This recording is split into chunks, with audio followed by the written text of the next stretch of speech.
ஒரு ஏழை பெண்மணி கிட்ட வெறும் ஒரு பேரீச்சம்பழம் தான் இருந்தது. அவங்க அதை சாப்பிட போனப்போ அங்க ஒரு பசியோட இருந்த ஒரு வழிப்போக்கர் வந்தார்.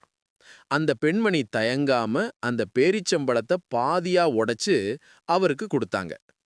இத பார்த்த ஒருத்தர் கேட்டார், இந்த அரை பழம் அவரோட பசிய தீத்துருவான் அப்படின்னு.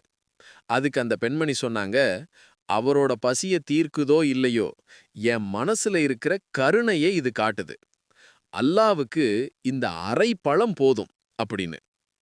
நாம குடுக்கிறது எவ்வளவு பெருசுங்கிறது முக்கியம் இல்ல, எவ்வளவு மனசோட குடுக்கிறோங்கிறது தான் முக்கியம்.